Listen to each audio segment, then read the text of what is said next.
नमस्कार। हरिभूमि के खास प्रोग्राम 8 PM में एक बार फिर आपका स्वागत है। आज हम आपसे चर्चा करेंगे भिवानी लोकसभा सीट पर। भारतीय जनता पार्टी की राज्य चुनाव समिति ने भिवानी के लिए एक लंबी फहरिस्त नामों की केंद्रीय आलाकमान के पास भेजी है, यह तय करने के लिए कि उम्मीदवार कौन होगा। इस फहरिस्त में हर सीट की तरह सबसे पहला नंबर सांसद धर्मवीर का है। दूसरे नंबर पर केंद्रीय मंत्री भूपेंद्र यादव हैं। भूपेंद्र यादव लंबे समय से भिवानी, रेवाड़ी, नारनौल में काफी सक्रिय हैं। पूर्व प्रदेश अध्यक्ष भारतीय जनता पार्टी के ओम प्रकाश धनखड़ का भी सूची में नाम है। हालांकि धनखड़ का नाम रोहतक से भेजी गई सूची में भी है। इसके अलावा पूर्व सांसद रही सुधा यादव, पूर्व प्रदेश अध्यक्ष रहे, मनोहर लाल सरकार की पिछली कार्यकाल के दौरान मंत्री रहे प्रोफेसर रामविलास शर्मा, संतोष यादव पूर्व विधानसभा अध्यक्ष हैं, अभय यादव वर्तमान में विधायक हैं। इन सभी नामों की सूची बनाकर के आलाकमान के पास भेजी गई है कि यह दावेदार हो सकते हैं। हालांकि टिकट किसे मिलेगा यह अभी तय नहीं है, लेकिन कौन प्रभावी होगा इस पर चर्चा के लिए आज हमारे साथ हैं भिवानी के वरिष्ठ पत्रकार पुरुषोत्तम तंवर, दादरी के वरिष्ठ पत्रकार प्रवीण व नारनौल के भिवानी क्षेत्र का एक बड़ा हिस्सा नारनौल जिले में आता है तो नारनौल के वरिष्ठ पत्रकार सतीश सैनी। पुरुषोत्तम जी, मैं सबसे पहले आपके पास आ रहा हूं। कल भारतीय जनता पार्टी राज्य चुनाव समिति की मीटिंग में तय किया गया कि भिवानी लोकसभा सीट के लिए वर्तमान सांसद धर्मवीर, केंद्रीय मंत्री भूपेंद्र यादव, पूर्व प्रदेश अध्यक्ष व केंद्रीय समिति के सदस्य ओम प्रकाश धनखड़, पूर्व कैबिनेट मंत्री रामविलास शर्मा, संतोष यादव व अजय यादव के नाम फाइनल करके आलाकमान को भेजे गए हैं। तो आपको क्या लगता है में से टिकट का दावेदार कौन हो सकता है? कौन सबसे भारी पड़ेगा इसमें? सर धर्मवीर भी है और अपने यादव साहब भी है, भूपेंद्र यादव जी भी। भूपेंद्र यादव? हाँ जी, भूपेंद्र यादव प्रभावशाली हो सकते हैं भिवानी में। हाँ हो सकता है, क्योंकि जैसे भिवानी से जो दादरी इलाका है या महेंद्रगढ़ की साइड का इलाका, उसमें यादव बहुल्य क्षेत्र है, तो उसका खासा प्रभाव है जी वहां पर। ये इनका अच्छा प्रदर्शन कर सकते हैं जी। प्रवीण, आप मुझे बता रहे थे कि भूपेंद्र यादव ने भिवानी, दादरी, यहां तक कि नारनौल में भी मकान किराए पे ले लिए हैं। क्या आलाकमान ने उनको इशारा कर दिया है कि आप अगले कैंडिडेट आप होने जा रहे हैं?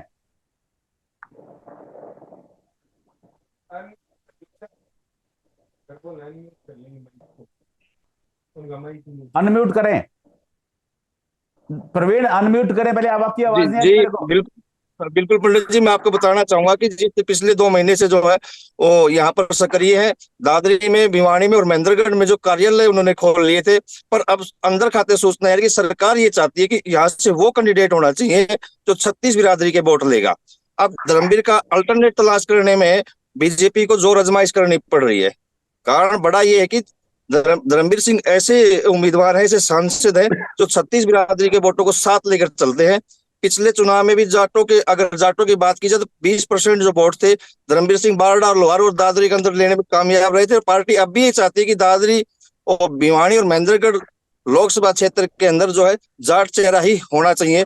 अब सूचना आ रही है कि मतलब भूपेंद्र यादव को अलवर के लिए तैयार किया जा रहा है जी। नहीं, मुझे तो पुरुषोत्तम, अभी आपके सामने पुरुषोत्तम कह रहे हैं कि भूपेंद्र यादव हैवी कैंडिडेट हो सकते हैं, इन्होंने मकान भी किराए पे ले लिए हैं।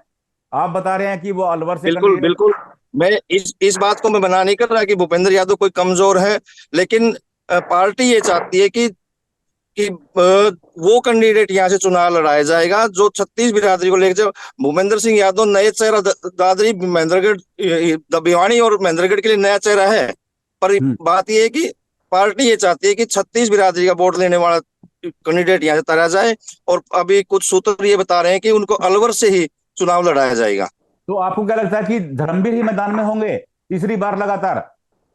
बिल्कुल, मेरा मानना है कि सुधा अभी ना भाजपा की जो पैनल के अंदर जो सूत्रों के वाले जो खबर आ रही है क्षण क्षण के, वो ये है कि सुधा यादव और धर्मवीर सिंह दो बड़े नाम ऐसे हैं जो भिवानी महेंद्रगढ़ के लिए ताल ठोक रहे हैं। हालांकि पूर्व में रहे प्रदेश अध्यक्ष और राष्ट्रीय सचिव ओम प्रकाश धनखड़ भी इस लाइन में हैं, और इन दोनों को मुकाबले देखा जाए तो धर्मवीर सिंह और सुधा यादव के बीच में अब फाइट यहाँ के टिकट के लिए है जी। पंडित जी, पुरुषोत्तम जी, अगर मैं आपके पास आऊं दोबारा एक बार, क्योंकि प्रवीण सीधे सीधे खारिज कर रहे हैं कि भूपेंद्र यादव यहाँ कैंडिडेट नहीं होंगे, तो उसके बाद आपको क्या लगता है कि धर्मवीर, रामविलास शर्मा या सुधा यादव?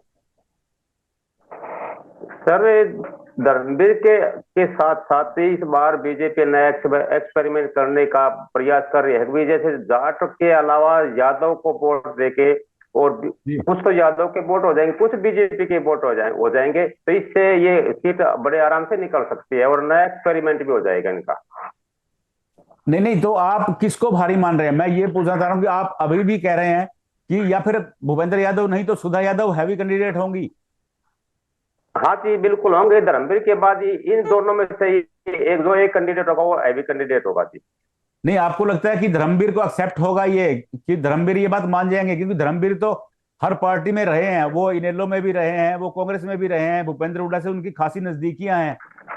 तो इसको क्या माना नहीं जाए कि धर्मवीर उनको समर्थन दे देंगे? सर पार्टी का अगर फैसला होगा तो पार्टी का तो मानना ही पड़ेगा उनको। जी जी। अगर पार्टी किसी किसी और को चाहेगी तो पार्टी का फैसला तो मानना ही पड़ेगा जी।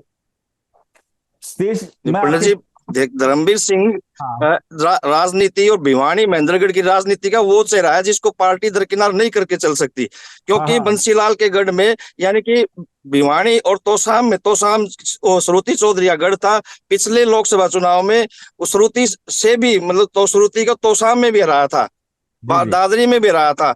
तो कि अगर अगर यहाँ इन चार जिलों पांच पांच हलकों का कैंडिडेट नहीं होता तो श्रुति यहाँ से पकड़ मजबूत बना लेगी अपनी, और पार्टी ये चाहती है कि इनका जो चेहरा पांच हलकों में यानी कि होना ही चाहिए।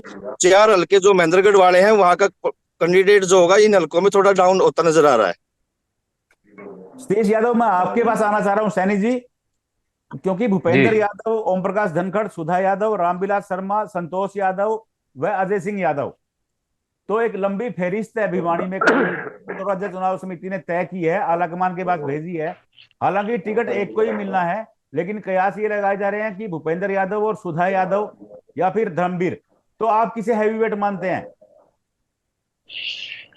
सर, अगर हम पिछला इस लोकसभा चुनाव का परिणाम देखें 2009 का, नौ पे हम चलते हैं, तो उसमें जो श्रुति चौधरी ने 35% वोट लेकर और जीत हासिल की थी, उस जी वक्त बीजेपी का कोई उम्मीदवार नहीं था। अगले साल जब 2024 चौदह 14 का चुनाव आया, जी 14 का चुनाव आया, उसमें धर्मवीर जी ने चुनाव लड़ा और 39.26% जो वोट लेकर बीजेपी ने जीत पहली बार हासिल की थी। जी जी उसके बाद दूसरा जब इन धर्मवीर कर ने जब दूसरा चुनाव लड़ा 2019 में, तो जी सीधे 63.45% वोट बीजेपी को मिले थे और वो जीते थे। जी तो तब भी ये कयास लगाए जा रहे थे कि भाई चौधरी धर्मवीर को वोट नहीं, ये मोदी के वोट मिल रहे हैं। तो अब भी तीसरी बार भी बीजेपी जब चुनावी मैदान में होगी तो उसमें केवल और केवल मोदी के नाम के वोट डाले जाएंगे। इसमें हाँ, ये कुछ थोड़ा बहुत मायने रखता है कैंडिडेट का, बाकी जो वोट पड़ेंगे वो मोदी के नाम से ही डाले जाएंगे।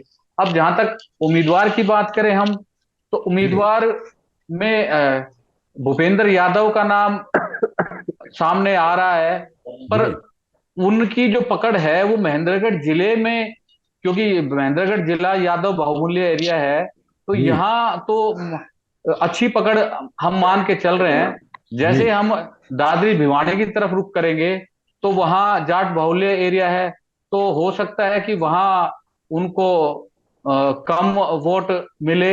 इस कारण को भी देखकर जो है ना, बीजेपी की जो चुनाव समिति है वो इस पे मंथन कर रही है कि इससे क्या ठीक रहेगा क्या नहीं। बाकी आज की स्थिति के हिसाब से चौधरी धर्मवीर भी दोबारा सक्रिय हो गए हैं। कल ही उन्होंने सतनाली में भी एक दो कार्यक्रम किए थे, जी जिन पे वो ऐसा लग रहा है कि शायद वो तीसरी दोबारा तीसरी बार जी। मैदान में उतर सकते हैं। पुरुषोत्तम जी, मैं एक बार फिर आपके पास आ रहा हूं, क्योंकि सीधी सीधी बात है, कांग्रेस की तरफ से दो ही चेहरे हैं, राव दान सिंह और श्रुति चौधरी। दोनों में से एक कैंडिडेट ही आना है।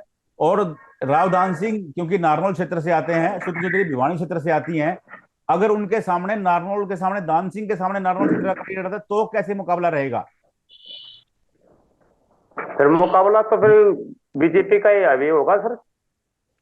अगर मान लीजिए बीजेपी जाट धर्मवीर को टिकट दे देती है जी और राव दान सिंह चुनाव में आ जाते हैं वहां से, तो फिर तो बीजेपी को ही पलड़ा भारी रहेगा जी, धर्मवीर का ही रहेगा।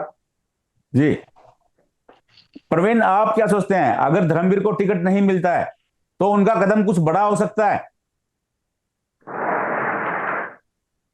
सर मैं सुन नहीं पाया सर, एक बार बोलना सर। अगर धर्मवीर सिंह को इग्नोर करती है भारतीय जनता पार्टी, धर्मवीर दावेदार नहीं होते हैं, धर्मवीर उम्मीदवार नहीं जी होते, तो तस्वीर क्या हो सकती है? क्योंकि धर्मवीर की देखो सर, अगर सभी नेताओं से है, सब जग जाहिर है। धर्मवीर सिंह उम्मीदवार नहीं अगर होते हैं ना, तो जी फिर मुकाबला श्रुति चौधरी का और बीजेपी के प्रत्याशी के बीच निश्चित तौर पे होगा। कड़ा जिसका होगा। बड़ा कारण है कि बंसीलाल परिवार की आज भी बड़ी पकड़ है। भिवानी और दादरी जिले ऐसे रहे, भिवानी और बंसीलाल पकड़ के आज भी बंसीलाल के वक्त के कार्यकर्ता जुड़े हुए हैं और जी बंसीलाल को अपना लीडर मानते हैं, तो वो उसके साथ चले जाएंगे। क्योंकि अगर क्योंकि धर्मवीर सिंह की बड़ी पकड़ ये है कि उन्होंने तोशाम में एमएलए रहे हैं, बारडा के अंदर भी एमएलए रहे हैं, तो उन्होंने काम किया। उनके व्यक्तिगत लाइसेंस जो बहुत अच्छे हैं, पर्सनल कार्यकर्ता, अपनी टीम भी उन्होंने तैयार की है और लोगों के काम भी करवाए। धर्मवीर सिंह इसी कारण से मजबूत है कि उन्होंने लोगों के काम करवाए हैं, बीच में रहे हैं। और जैसे अब सैनी जी बता रहे थे 2 दिन से वो सक्रिय है, ये बिल्कुल सही बात है। कहीं ना कहीं पार्टी हाईकमान को अब ये लगने लगा है कि धर्मवीर सिंह का अल्टरनेट अब भिवानी महेंद्रगढ़ के अंदर मजबूत प्रत्याशी के तौर पर निकल कर नहीं आया है। जी क्योंकि जी अभी जो कैंडिडेट जो निकल के सामने आए हैं वो नए चेहरे हैं और धर्मवीर सिंह यहाँ से पुराने हैं, जो यहाँ के लीडर भी कहलाते हैं। जी पंडित जी। सैनी जी, मैं अगर फिर आपसे पूछ रहा हूं, अजय यादव काफी सक्रिय थे, उन्होंने बकायदा एक रैली भी की थी, तो उनका पैनल में भी नाम है, तो हो सकता है कि अजय यादव ताल ठोकें, टूर ब्यूरोक्रेट्स रहे हैं। सॉरी, अजय यादव, अभय अभय यादव सर। हाँ जी। हाँ, अभय यादव भी सर, उन्होंने अपने जो दोंगड़ा में अभी कुछ दिन पहले जिला स्तरीय रैली की थी, उन्होंने उन्होंने अच्छी जो है ना अच्छी भीड़ ड्रिल जुटा की थी। के अपनी ताकत दिखाई थी। पर जी मैं जी इसमें जी एक चीज और जोड़ना चाहता हूँ कि आज आज कांग्रेस की नारनौल में मीटिंग थी जी कड़ी और वापस हुई।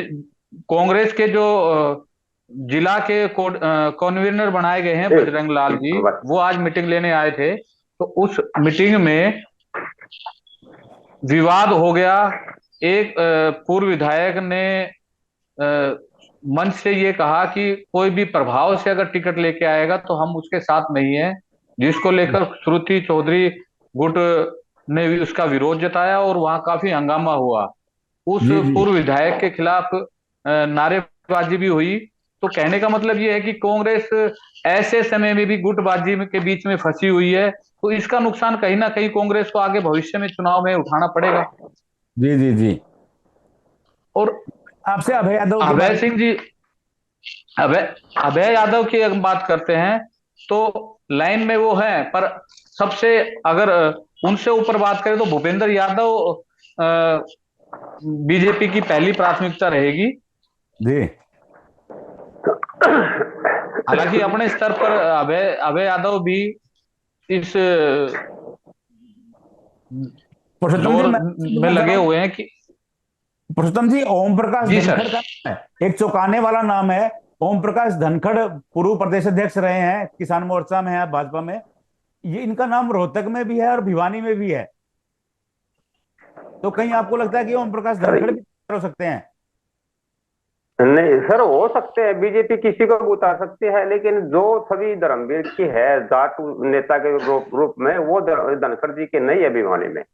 जी, हालांकि भारतीय जनता पार्टी ने भिवानी संसदीय क्षेत्र के लिए एक लंबी सूची तैयार की है, लेकिन इस चर्चा का लबलबाब यही है कि धर्मवीर को इग्नोर करना भाजपा के लिए इतना सहज नहीं होगा। धर्मवीर भारी भरकम नेता हैं और जाट बेल्ट में उनका खासा आधार है। धर्मवीर के बारे में एक रोचक तथ्य यह भी है कि वो जहां से चुनाव में खड़े होते हैं जीत दर्ज करते हैं। इवन की तोशाम, उसके बाद बारडा और उसके बाद सोना से वो विधायक रह चुके हैं। भिवानी से 2 बार सांसद रह चुके हैं। अब यह देखना रोचक होगा कि भाजपा उन्हें इग्नोर करती है या तीसरी बार फिर चुनाव मैदान में उतारती है। नमस्कार।